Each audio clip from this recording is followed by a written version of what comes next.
বিসিবির গঠনতন্ত্রে অসঙ্গতি পেয়েছে দুর্নীতি দমন কমিশন। দেশের ক্রিকেটের সর্বোচ্চ নিয়ন্ত্রক সংস্থায় অভিযান পরিচালনা শেষে এমনটাই বলছেন দুদকের সহকারী পরিচালক রাজু আহমেদ। তিনি জানান, তৃতীয় বিভাগ ক্রিকেট লিগের বাছাই পর্বে নিয়ম ভেঙে সুযোগ করে দেয়া হয়েছে বিশেষ কিছু ক্লাবকেও, যার প্রমাণও মিলেছে। অনিয়ম অনুসন্ধানে আবারও ক্রিকেট বোর্ডে দুদক। বাংলাদেশ ক্রিকেট বোর্ডের গঠনতন্ত্র, যেখানে থাকার কথা স্বচ্ছতা আর জবাবদিহিতা, কিন্তু দেশের ক্রিকেটের শীর্ষ সংস্থার গঠনতন্ত্রে মিলছে অসঙ্গতি। প্রাথমিক তদন্তে উঠে এসেছে এসব চিত্র।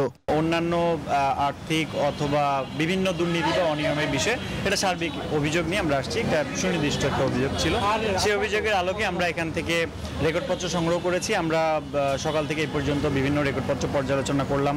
আমরা বিভিন্ন ব্যক্তি সংশ্লিষ্ট যারা আছেন তাদের সবার সাথে কথা বললাম। তৃতীয় বিভাগ ক্রিকেট লিগের বাছাই পর্বে নিয়ম লঙ্ঘনের প্রমাণ পেয়েছে দুদক। কিছু ক্লাব পেয়েছে বিশেষ সুবিধা, বাছাই না খেলেই জায়গা করে নিয়েছে মূল পর্বে। এসব অনিয়ম হয়েছে প্রাতিষ্ঠানিকভাবে।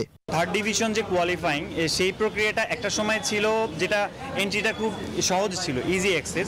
সেই সময় প্লাস 60 or 70 এরকম একটা টিম অংশগ্রহণ করতে পারতো।